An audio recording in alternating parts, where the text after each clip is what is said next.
हाँ देखो, हम तुम लोग को इसके पहले वाला एक्सरसाइज जो है, ये वाला एक्सरसाइज जनवरी महीना में फिर से करा देंगे, ठीक है। इसमें का डाउट फिर से करा देंगे। अगर कॉन्सेप्ट बता दिए कि कैसे बनेगा, आप ट्राई करते रहिए। आपको अगर थोड़ा सा भी लग रहा है कि सर ये नहीं बन पा रहा है कहीं भी किसी भी टॉपिक में, तो आप एकदम घबराइए बिल्कुल नहीं। जो चीज अभी जरूरी है पहले उसको कर लिया जाए, ठीक है। हम लोग सबसे पहले सारे कॉन्सेप्ट समझ लेते हैं। जैसे आपके पास ये पढ़ रहे हो, तो इसको पढ़ने के बाद आपको वेक्टर आ जा रहा है, तो हो सकता है कि इसको अगर हम कल खत्म कर ले तो परसों से ही वेक्टर शुरू कर देंगे, और अगले संडे के दिन आपको मैराथन दे देंगे तो वेक्टर समाप्त हो जाएगा। और वेक्टर जब समाप्त करेंगे तो उसके बाद अगले वेक्टर का ही एक दूसरा हिस्सा है जिसको हम लोग 3D बोलते हैं, मतलब वो भी वेक्टर में आएगा, ठीक है। 3D में वो पढ़ लेंगे तो समझो कि वेक्टर और 3D दोनों खत्म। वो दोनों जब खत्म हो जाएगा तो इसके बाद आपको ग्राफ बनाने का काम करना है। ग्राफ बनाने के लिए 1 से 2 सवाल आपको बता देंगे, सारा ग्राफ आप लोग खुद से बना लीजिएगा। 5 नंबर वो रखा हुआ है आपका, 5 नंबर का सवाल एक आएगा, वो फिक्स है एकदम। 12वां अध्याय। फिर बच गया लास्ट अध्याय आपका प्रोबेबिलिटी। प्रोबेबिलिटी ही सबसे लंबा है, तो अगर किसी तरह भी 15 तारीख तक अगर हम लोग 3D क्लियर कर ले रहे हैं तो बड़े आराम से प्रोबेबिलिटी हम लोग दिसंबर महीना तक समाप्त कर लेंगे। फिर आपको जनवरी महीना से डाउट क्लास चलेगा, और ये जो आप चैप्टर पढ़े इसमें आपको अगर बाउंस किया है, नहीं बुझाया है, तो पहले इसी के डाउट को हम लोग क्लियर कर लेंगे, चाहे 4-5 दिन लगे, 10 दिन लगे, कोई दिक्कत नहीं है। उसके बाद हम लोग सिर्फ और सिर्फ सेट पर क्वेश्चन बनाएंगे। सेट पर क्वेश्चन बनाने का मतलब हुआ रैंडमली क्वेश्चन आएगा। रैंडमली क्वेश्चन का मतलब कभी मैट्रिक्स का क्वेश्चन आ जाएगा, तो कभी आपका वेक्टर का आ जाएगा। ऐसे क्या होगा, बार बार अलग अलग टाइप का क्वेश्चन आएगा स्क्रीन पर, और उसको हम लोग सॉल्व करेंगे तो अलग अलग दिमाग दौड़ाना पड़ेगा, और उससे हम लोग की सोचने की क्षमता विकसित होगी कि कोई भी क्वेश्चन आए फटाक से कैसे सॉल्व करेंगे। और धीरे धीरे आपका क्या होगा, सब अगर सेट से क्वेश्चन बनाओगे तो तुम्हें रिवीजन हो जाएगा पूरा बढ़िया से। अगर तुमको मैथ का पूरा रिवीजन करना है तब बुक से नहीं, ऐसे क्वेश्चन के सेट से रिवीजन करो जिसमें हर चैप्टर का सवाल इंक्लूड हो, चाहे वो ऑब्जेक्टिव का तुम बनाओ चाहे सब्जेक्टिव का, उससे बहस नहीं है। तुम्हारा कॉन्सेप्ट का पूरा रिवीजन हो जाना चाहिए। तुम ऑब्जेक्टिव बना रहे हो तो भी उस वही बात हुआ, सब्जेक्टिव भी वही बात हुआ। फर्क बस इतना होता है कि सब्जेक्टिव क्वेश्चन को ही वो ऑब्जेक्टिव में दे देता है, लेकिन हम लोग सॉल्व थोड़ा जल्दी जल्दी कर देते हैं। और ऑब्जेक्टिव क्वेश्चन ही अगर सब्जेक्टिव में दे देता है 2 मार्क्स वाले में, तो उस क्वेश्चन को हम लोग डिटेल में सॉल्व कर देते हैं तो 2 मार्क्स मिल जाता है। लेकिन दीर्घ उत्तरीय क्वेश्चन ऑब्जेक्टिव में नहीं आता है। दीर्घ उत्तरीय क्वेश्चन के लिए टाइम लगता है, बनाना पड़ता है, जो कि हम लोग साल भर से यही कर रहे हैं। समझ में आया? तो अब चलिए, समय आ चुका है, जल्दी से जल्दी हम लोग सारे कॉन्सेप्ट सीख लें। जैसे आप ये वाला कॉन्सेप्ट आज सीखिए बढ़िया से, क्योंकि आपके परीक्षा में अगर अवकल समीकरण से 5 मार्क्स का सवाल रहा तो यहाँ से रहेगा, और 2 मार्क्स का सवाल रहा तो पहले ही बता चुके हैं व्यापक हल निकालना। समझ में आया? वो कॉन्सेप्ट आपको बता चुके। बीच में खाली हई वाला सवाल जो बड़ा बड़ा है, ई बनाने में आपको कठिनाई आ रही है, तो ये आपको जनवरी में हम देखेंगे। चलिए हेडिंग डालिए, रैखिक अवकल समीकरण। रैखिक अवकल समीकरण।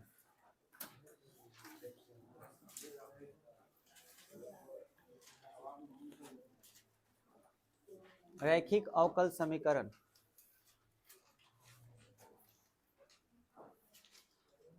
हेडिंग हो गया।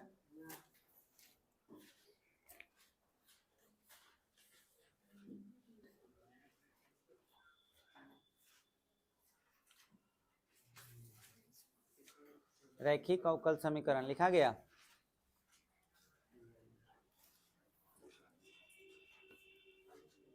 केस 1, केस 1 लिखिए। केस 1 लिखा गया। लिखिएगा, जब अवकल समीकरण, जब अवकल समीकरण, जब अवकल समीकरण हो गया। और ये लिखिए dy by d x plus p y बराबर क्यू।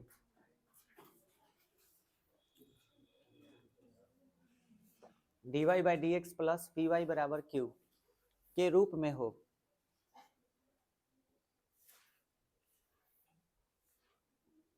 के रूप में हो। हो गया, के रूप में हो, जहां जहां P और Q,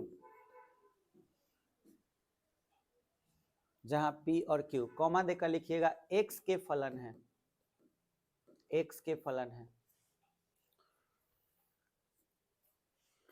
x के फलन है, तो उनका व्यापक हल होता है, तो उनका व्यापक हल होता है, तो उनका व्यापक हल होता है, तो उनका व्यापक हल होता है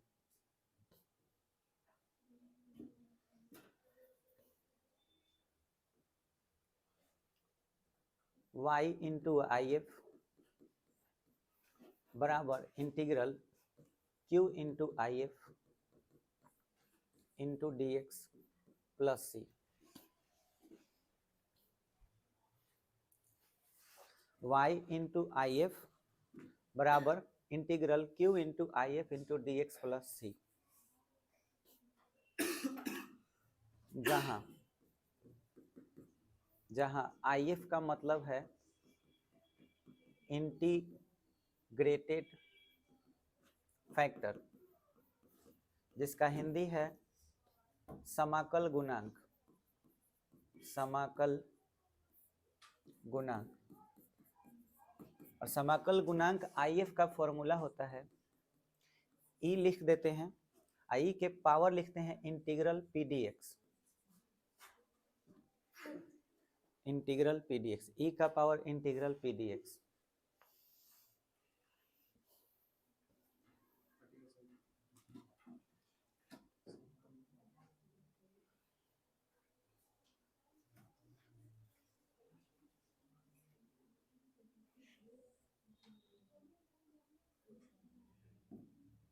इंटीग्रल पी डी एक्स हो गया।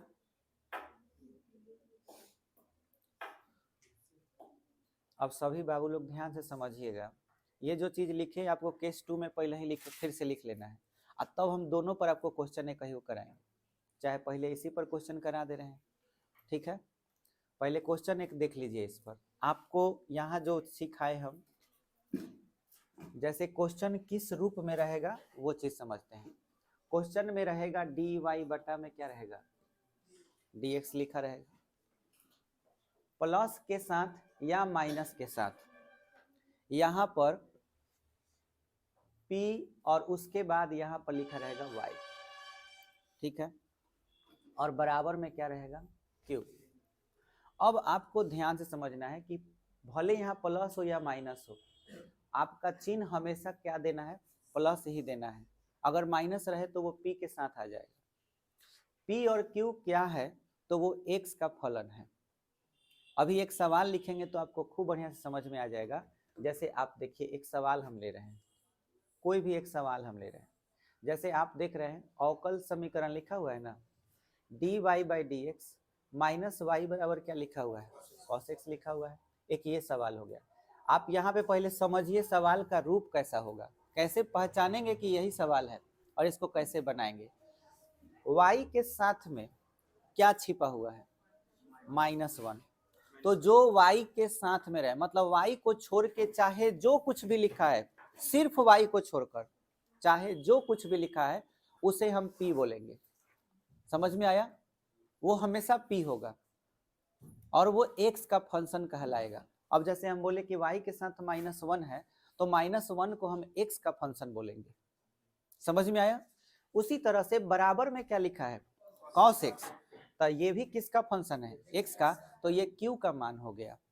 आपको बढ़िया से ये बात याद रखना है कि अगर यहाँ y के साथ x का फंक्शन है, तब बराबर में भी x का फंक्शन ही होना चाहिए, नहीं तो सवाल नहीं बनने वाला। यहाँ गलती से भी y लिख दिया cos y, तो नहीं बनने वाला सवाल। कभी भी y के साथ x का फंक्शन हो तो बराबर में भी कौन सा फंक्शन होगा, x का। आप सवाल के प्रारूप को देखिए, बढ़िया से समझिए, इस सवाल के प्रारूप को देखिए। dy बाई dx अकेले रहता था, लेकिन प्रॉब्लम यह है कि इसके साथ क्या आ गया, x, तो सवाल नहीं बनेगा। ये तभी बन सकता है जब क्या नहीं रहे, यहाँ एक्स नहीं रहे, तो इसका एक ही टेक्निक है, इस एक्स में एक्स से ही दोनों तरफ भाग दे देंगे।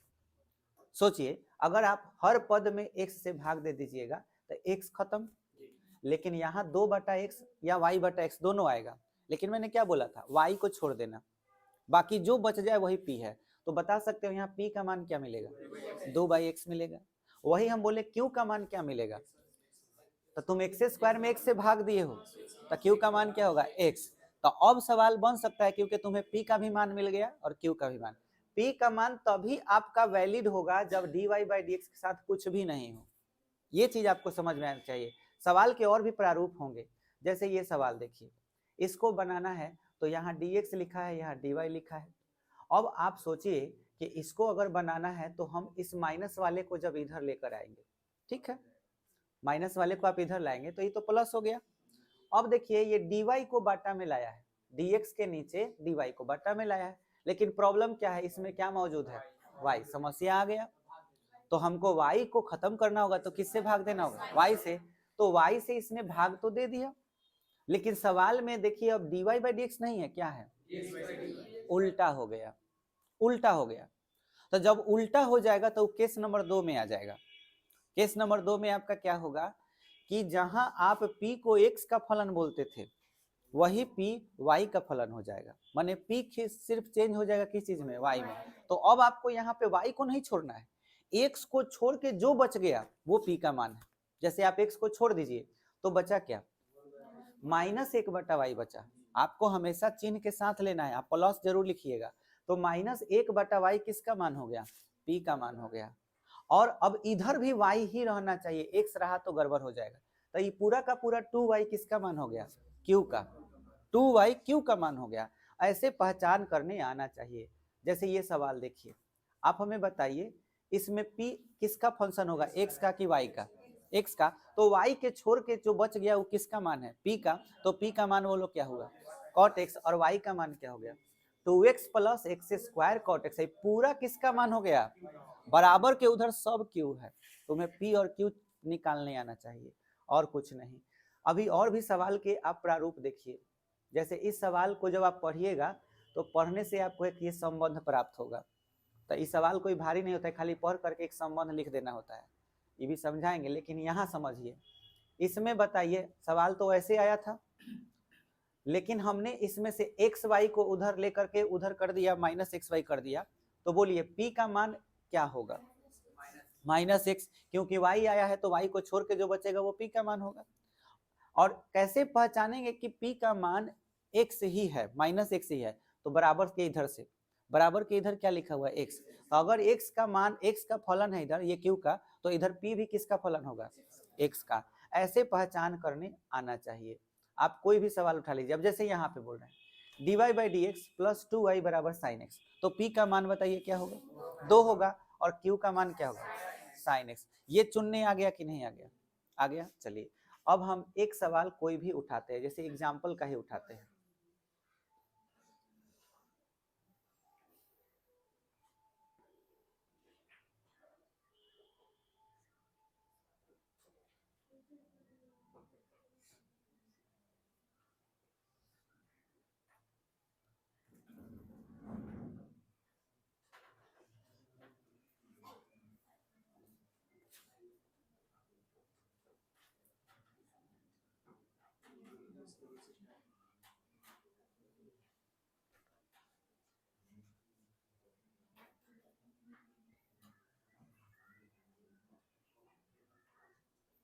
चलिए ये सवाल लेते हैं, उदाहरण 19।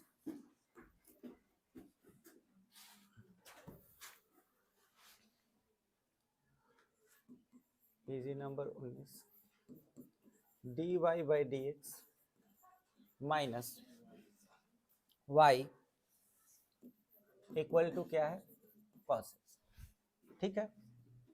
अब आपको इसमें यहाँ इम्प्लाई दैट का चिन्ह दे करके dy/dx + py बराबर क्या लिख देना है, क्यों लिख देना है, लिख दिए। p का मान बताइए कितना है, -1 लिख दिए, और q का मान बताइए, तो cos x लिख दिए। अब आपको समाकल गुणांक इंग्लिश है इंटीग्रेटेड फैक्टर, शॉर्टकट में सिंबल क्या है IF। इसके लिए फॉर्मूला लिखना है e का पावर इंटीग्रल, ठीक है, और यहाँ पे हमेशा p लिखाएगा, लेकिन इसके बाद हमेशा dx नहीं लिखाएगा, ये बात याद रखना है। p किसका फंक्शन है तो इसलिए dx लिखाएगा, अगर ये y का फंक्शन होता तो dy लिखा जाता, ठीक है। तो अभी x का फंक्शन है इसलिए अब e लिखना है, इंटीग्रल देना है, p का मान क्या है तो -1, ऐसे माइनस बाहर लिख दिए, 1 लिख दिए और dx लिख दिए। इंटीग्रेशन बताइए e के पावर माइनस, इसमें c मत लिखिएगा, खाली इंटीग्रेशन, c नहीं लिखना है, प्लस c ऊपर मत करिएगा। e आपका किसका मान हो गया IF का। अब आपको क्या करना है, लिखना है व्यापक हल। व्यापक हल के बाद वही फॉर्मूला याद रखना है। फॉर्मूला देखिए कहां से स्टार्ट होगा, केस नंबर 1 का बात चल रहा है। फॉर्मूला अगर y से स्टार्ट हुआ तो dy बाई dx वाला सवाल बना रहे हो तुम, मतलब अभी तुम dy बाई dx वाला बना रहे थे, सवाल में dy बाई dx मौजूद था। अगर ये dx बटा dy रहता तो सवाल में फॉर्मूला x से शुरू होता, ठीक है, लेकिन अब dy बाई dx बना रहे हो तो कैसे शुरू होगा y से, और इसमें IF से गुना कर देना है बराबर। इधर क्यों लिखना है और इसमें भी कितना से गुना करना है, फर्क बस इतना होगा कि इधर इंटीग्रेशन नहीं होगा, इंटीग्रेशन इधर होगा, तो यहाँ क्या लगेगा dx, और इसमें पहले ही से क्या जोड़ देना है c, इसमें आपको दोबारा c जोड़ना नहीं, पहले ही से c जोड़ देना है, लास्ट में जाकर c जोड़ने की जरूरत नहीं है, ये झंझट खत्म है। क्लियर हो गया। अब आपको IF जो निकला हुआ है उसे लिख देना है, तो IF कितना निकला है e के पावर -x इंटीग्रल, और यहाँ q का मान आपका cos x है, वो यहाँ पे आपको लिख लेना है, और यहाँ पर e के पावर -x dx और प्लस में c। यहाँ पहला दूसरा फलन चुन लीजिए, पहला और दूसरा फलन में कौन पहला cos है, तो ये पहला फंक्शन हो गया और ये दूसरा फंक्शन हो गया, पहला छोड़ दीजिए cos x। e के पावर -x का इंटीग्रेशन बताइए, तो माइनस तो आ जाएगा तो आगे माइनस लगा दे रहे हैं, e का पावर क्या लिख दे रहे हैं माइनस बिग इंटीग्रल होगा, बिग ब्रैकेट हो जाएगा, और अब आपका इंटीग्रेशन किसका होगा पहले दूसरे फंक्शन का, तो e का पावर -x ही आएगा, तो हम लिख सकते हैं -e के पावर -x। अब cos x का डिफरेंशिएशन -sin x इतना होने वाला है, और ये ब्रैकेट बन करके यहाँ क्या लिखिएगा dx लिखिएगा, आप प्लस में c लिखते चलिए। क्लियर है। अब आपका यहाँ पे आएगा -e का पावर -x cos x, फिर माइनस आई तो माइनस माइनस प्लस हो गया, तो e का पावर -x इंटू में क्या होगा sin x dx, फिर से ये हमारा पहला फंक्शन हो जाएगा, नहीं ये पहला फंक्शन नहीं, ये दूसरा हो जाएगा और ये पहला फंक्शन हो जाएगा।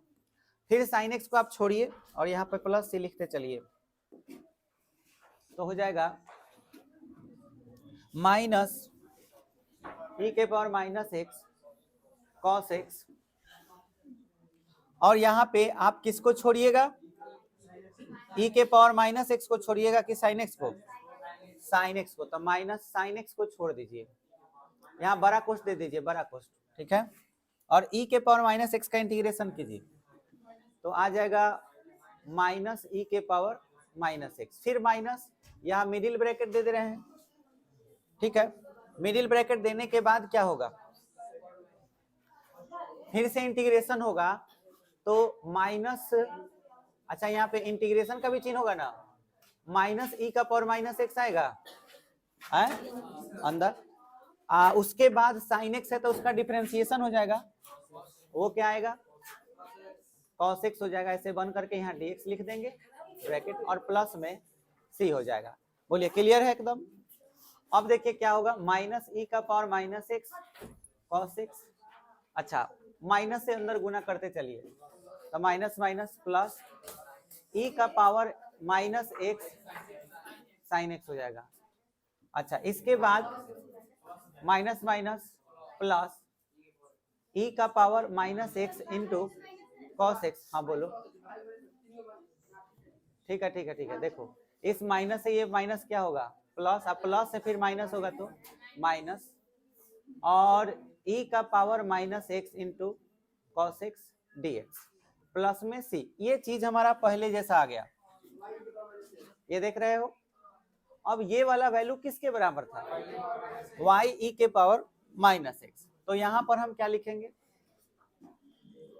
माइनस ई का power minus x cos x plus e का power minus x sine x, फिर माइनस वाई ई का पावर माइनस एक्स। ठीक है, अगर हम यहाँ सी को हटा भी देते हैं तो फिर से लास्ट में सी लिखना ही पड़ेगा, तो इसीलिए हम यहाँ पे क्या लिख देंगे, सी को रेगुलर रखेंगे, कोई तो सी आएगा ही आएगा। अच्छा अब बताइए क्या होगा, ये किसके वैल्यू के बराबर था, y e के पावर माइनस एक्स के बराबर था, ये उधर जाएगा तो क्या होगा प्लस 2y e का पावर माइनस एक्स। अब आप देखिए इसमें e का पावर x कॉमन ले लीजिए माइनस एक्स, तो साइन एक्स पहले लिख लीजिए माइनस कॉस एक्स। ठीक है, अब प्लस में c e के पावर माइनस एक्स से दोनों तरफ क्या करिए भाग दे दीजिए, भाग दे दीजिए, तो भाग जैसे ही दीजिएगा तो 2y बराबर sine x minus cos x plus c e का पावर प्लस एक्स हो जाएगा। बोलो तो माइनस है तो ऊपर जाएगा तो क्या होगा प्लस, बुझा रहा है कि लिख दें, बुझा जा रहा है ना कैसे हुआ, ई के पावर माइनस एक्स को ऐसे बट्टा में भी लाओगे तो ऊपर ये कट जाएगा, और यहां जब लेके ऊपर आओगे तो क्या हो जाएगा प्लस, ये आपका आंसर हो गया। बोलिए क्लियर हुआ सब लोगों को।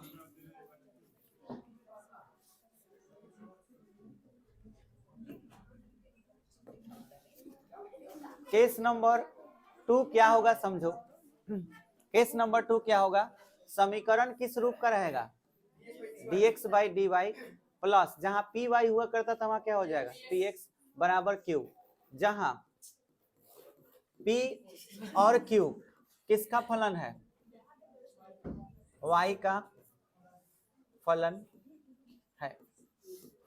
तो उस कंडीशन में इंटीग्रेटेड फैक्टर बराबर फॉर्मूला e का पावर क्या हो जाएगा इंटीग्रल p dy हो जाएगा, जहां dx होता था वहां dy हो जाएगा। अब इसके बेस पर हम एक क्वेश्चन लेते हैं, इसके उल्टा देखिए सेम आंसर दिया हुआ है आपका, उधर 2y था पहले से, 2 अगर इधर ला भी देंगे तो बट्टा में 2 आ ही जाएगा। दूसरा चीज कि यहाँ भी बट्टा में 2 आएगा, तो c बट्टा 2 को ही हम एगो c या k कांस्टेंट मान लेंगे, तो सेम आंसर हो जाएगा कि नहीं। तो आप वैसे लिखिए या ऐसे लिखिए एक ही बात हुआ, कोई दिक्कत नहीं। अब हम लोग अच्छा ये वाला तरीका समझे, इसको कैसे बनाना है, दोनों तरफ किस चीज से भाग दीजिएगा, x से भाग देते हुए सवाल को उतारना है और तब आपको बनाना है। ठीक है, चलिए ये वाला क्वेश्चन करते हैं, जैसे y dx, हाँ तो अब पहले हम लोग लिख लेते हैं क्योंकि ये x वाला फंक्शन अभी जो पैटर्न देख रहे हैं केस 2 उसी को, तो x y dx लिख लेते हैं। एग्जाम्पल ले लेते हैं, इसमें का हर एक एग्जाम्पल भी बना लेना बहुत इंपॉर्टेंट है। 21 y dx minus x plus 2y square, x plus 2y square into d y बराबर में 0। देखो y dx को रहने दिए, इसको इधर लेकर के आ गए तो x plus 2y square into d y, अब डी वाई को इधर बट्टा में लाओ तो y dx बट्टा में dy बराबर x प्लस 2y स्क्वायर। अब आपको इधर किसी एक को लाना है, तो ऊपर क्या है x, अगर x है तो ये दोनों, ये वाला x है तो यहाँ पे कौन सा फंक्शन हमको आना चाहिए, y और x दोनों आना चाहिए, जिसमें x अकेले आना चाहिए। बात बुझाया, x अकेले आएगा तबे ना उसको हम लोग x रहने देंगे या p, बाकी जो बच जाएगा वो हमारा किसका मान हो जाएगा।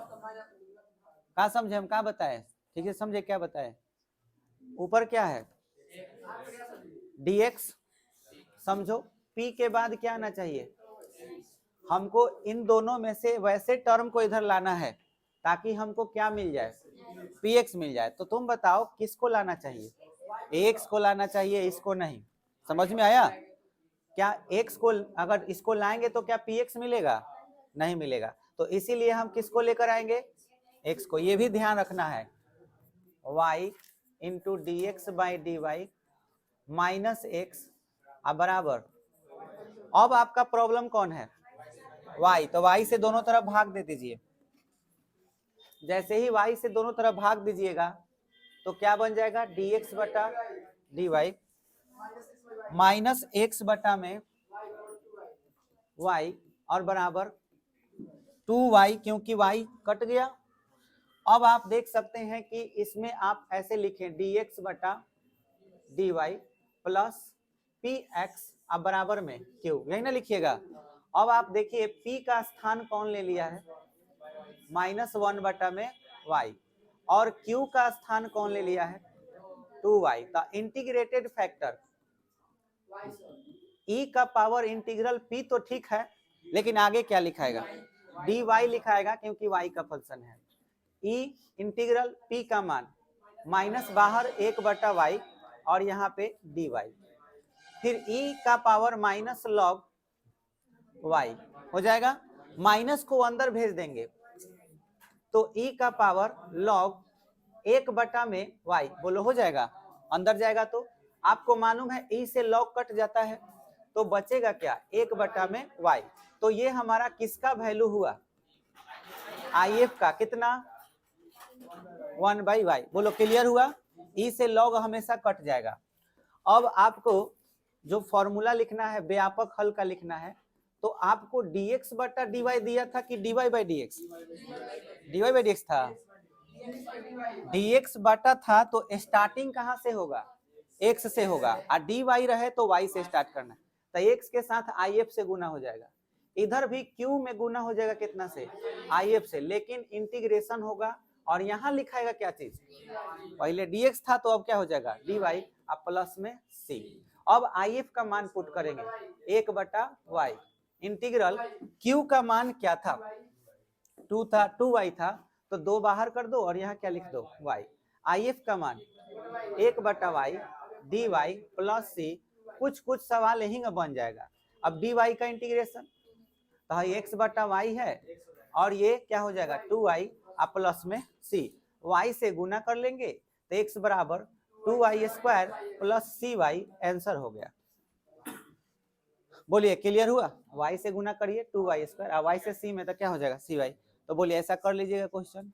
चलिए अब इसको बढ़िया से आप लोग नोट कर लीजिए।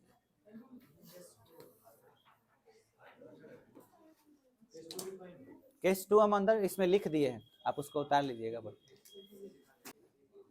जैसे आपको 9.6 में ये वाला क्वेश्चन बड़े आराम से बन जाने वाला है, ये भी बहुत आराम से बन जाएगा। p का मान 3 ले लेना है, q का मान e का पावर -2x, ये अभी अभी बताए हैं कि कैसे बनेगा।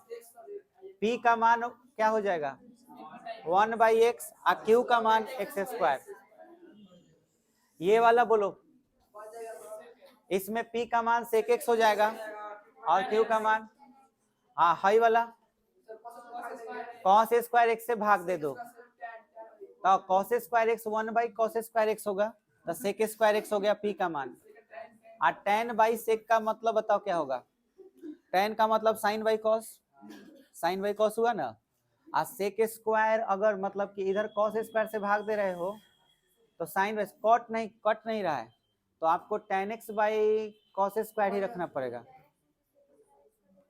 आए हाँ वही आएगा, तो उसको कर लीजिएगा आप अपना, tan x into sec square x आएगा, हाँ tan x into sec square x आएगा, तो इंटीग्रेशन भी बड़े आराम से हो जाएगा। समझ में, tan x को पुट कीजिएगा सेक स्क्वायर आ जाएगा, तो माने इंटीग्रेशन जो आएगा वो पुटिंग से बनेगा, और क्या दूसरा कुछ थोड़ी है। ये वाले सवाल में बताइए क्या से भाग दीजिएगा, x से भाग दे दीजिएगा, इसमें किसी से भाग दे, x log x से, ये वाला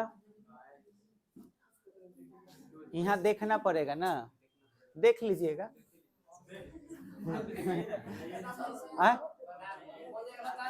ट्राई करना कि दिखवा दें इसको, बस कुछ नहीं, यहाँ पर आपको dy के साथ लगा हुआ है ना, आप इसको इधर लेके आ जाइए, आप cot x को इधर लेके आ जाइए, माने cot x को इधर लेके आ जाइए, अब माइन प्लस है तो इसको इधर लेके आ जाइए, आए इसको इधर ला करके, चाहे इसको इधर लाके dx कॉमन लेके बाटा में भेज दीजिए, तो dy बाई dx आ गया। एगो और है देखिए, और 1 + x² उसमें चिपका हुआ है, भाग दे दीजिए, काम खत्म। हाई देखिए क्या है, ये क्या कीजिएगा, ब्रैकेट लगा दिया है, इसका मतलब हुआ कि गुना करना है, समझ में आया। तो अब क्या कीजिएगा, इसमें क्या समस्या है, हमारा हिसाब से dx से 1 में गुना कर देवे के चाहिए। ने देखो हाई ब्रैकेट लगा देले बा, तो एक मतलब है कि दोनों से गुना करना है, तो दो बार dy/dx आ जाएगा, तो कैसे बनाएगा। तो एगो तरीका है, तुम ना इसको इधर लेके चले जाओ, तो उल्टा हो जाएगा, dx बटा हो गया, आप कौनो एक गोरा कहने लेके आओ, बस हो गया, उल्टा बनेगा, उल्टा वाला नियम पर बनेगा, और कुछ नहीं। याद समझ में आ गया ना, क्या करना है, उल्टा कर देना। इसमें क्या करोगे, y dx को लेके आ जाओ, y dx को नहीं तो किसी एक को लेके आ जाओ, एक बार dy/dx पर चेक करो कि बन रहा है कि नहीं, और उस पर नहीं बना तो किस पर बनेगा, dx बटा dy पर। बस 13 से 15 तक इसमें क्या करना है, विशिष्ट हल चाहिए, माने बनेगा तो व्यापक हल ही पहले, उसके बाद आपको x का मान और y का मान रख देना होगा, y का मान और x का मान रख दीजिएगा, तो आपका विशिष्ट हल निकल जाएगा। बोलिए इसमें से कोई एक बता देते हैं, आए 16 नंबर बता दें, क्या बोलो 13, देखो 13 नंबर में है dy/dx plus 2y tan x, 2y tan x बराबर sin x। चलो ये किसके तुल्य है, देखो dy/dx है, तो dy/dx लिखाएगा प्लस py बराबर क्या लिखाएगा, q। तो p का मान बताओ, y को छोड़ के क्या बच गया, 2 tan x बच गया, और q sin x हो गया। तो तुम क्या करो, पहले if निकाल लो, e का power integral p dx, e का पावर इंटीग्रल p का मान 2 बाहर tan x dx, 2 tan का इंटीग्रेशन log sec x, 2 को अंदर भेज दो, तो e का power log sec square x, log से e खत्म, sec स्क्वायर x। अब लिखेंगे व्यापक हल, तब लास्ट में निकलेगा विशिष्ट हल। तब व्यापक हल y से शुरू होगा, y into I F equal to Q into I F integral, और यहाँ पे dx plus C, y into I F का मान सेक स्क्वायर एक्स, q का मान साइन एक्स, आई इंटू में sec square x dx plus c. उसके बाद हो जाएगा y into sec square x equal to integral sine x और सेक स्क्वायर का 1 cos square x dx plus c. बोलो ऐसे लिखाएगा, देखो सेक स्क्वायर है तो 1 कॉस स्क्वायर, 2 गो कॉस है, तो हम बोल सकते हैं कि एगो हो जाएगा tan x आई इंटू क्या हो जाएगा सेक एक्स dx प्लस सी। फॉर्मूला बोलो, सेक एक्स होता है प्लस में सी, ये y सेक स्क्वायर एक्स बराबर सेक एक्स प्लस सी आया हुआ है। समीकरण नंबर क्या मान लो, 1 मान लो। अब क्या करो, तुम मान रख लो, सवाल में देखो क्या मान दिया हुआ है, y बराबर 0 यदि x बराबर π/3, यही ना दिया है प्रश्न से, y बराबर 0 यदि x बराबर कितना π/3, यही ना दिया हुआ है। चलो y के मान कितना रखा, पूरा है 0 हो गया, x का मान कितना रखेगा π/3 प्लस सी, तो बोलो 60 डिग्री होता है, सेक 60 का मान बोलो 2 होगा, तो सी के मान क्या होगा -2 +2 उधर जाएगा तो अब इस मान को यानी c बराबर -2 समीकरण 1 में रखने पर, तो 1 में रखोगे तो तुमको कौन सा हल मिलेगा? विशिष्ट हल। व्यापक हल से ही विशिष्ट हल निकलता है। तो y sec² x बराबर sec x अब माइनस क्या हो जाएगा, c का मान क्या हो जाएगा -2। चाहो तो sec² x को इधर भेज सकते हो बाटा में, तो y बराबर बोलो sec से वो sec खत्म, तो यहाँ क्या हो जाएगा cos x माइनस sec² ऊपर जाएगा तो क्या हो जाएगा 2 cos² x। इसमें चाहो तो कॉमन भी ले सकते हो, ठीक है, और नहीं तो इतना ही आंसर हो जाएगा। बोलो क्लियर हुआ? तो इस तरह से आप विशिष्ट हल भी निकाल सकते हैं।